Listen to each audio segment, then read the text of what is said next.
राजकीय, सामाजिक, क्रीडा,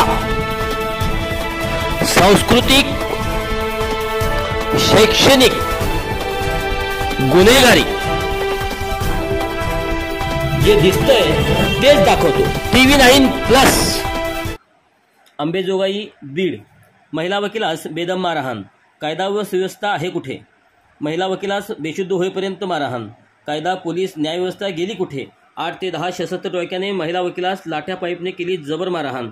गेल्या काही महिन्यापासून बीड जिल्हा व जिल्ह्यातील गुन्हेगारीच्या कृत्यामुळे सतत चर्चेत असून अशातच अंबेजोगाई तालुक्यातून एक खळबळजनक बातमी समोर आली आहे। यात घरापुढे होत असलेल्या ध्वनी प्रदूषणाच्या तक्रारीनंतर महिलेला बेदम मारहाण झाल्याची घटना समोर आली आहे। धक्कादायक बाब अशी की सत्र न्यायालयात वकिली करणाऱ्या महिलेला सरपंचांनी तिच्या कार्यकर्त्याकडून शेतात रिंगण करून काट्याने पाईपने जबर मारहाण केली गेली। यात पाईपच्या माराने अंग काळेनिळे पडल्याची माहिती समोर आली आहे। किरकोळ वादातून उफाळून आलेल्या या अमानुष मारहाणीचा प्रकार राष्ट्रवादी शरद पवार गटाचे नेते आणि आमदार जितेंद्र आव्हाड यांनी एक्सवर पोस्ट केल्यानंतर पुन्हा एकदा बीड जिल्हा चर्चेत आला असून सर्वत्र एकच खळबळ उडाली आहे। दरम्यान सदरील घटनेतील पीडित महिलेने ध्वनी प्रदूषणामुळे मायग्रेनचा त्रास होत असल्याने घरापुढील लाऊडस्पीकर आणि पिठाच्या गिरण्या काढाव्यात याबाबत कार्यालयाने तक्रार दिल्या होत्या व त्यानंतर या महिलेला अमानुष मारहाण करण्यात आली। मारहाणीनंतर ही महिला बेशुद्ध देखील पडली होती। यानंतर तिला उपचारासाठी घरी पाठवल्याचे व पोस्टमध्ये म्हटले आहे।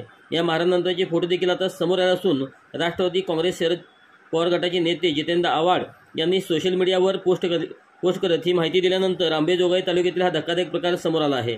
अंबेजोगाई सत्र न्यायालयात वकिली करणाऱ्या महिलेला सरपंचांनी त्याच्या कार्यकर्त्याकडून शेतात रिंगण करून काठ्या आणि JCBच्या पाईपच्या जबर मारहाण केली असून यात सदर महिला बेशुद्ध पडल्यानंतर दवाखान्यातून एका रात्रीतच उपचार करून तिला घरी पाठवण्यात आले आहे।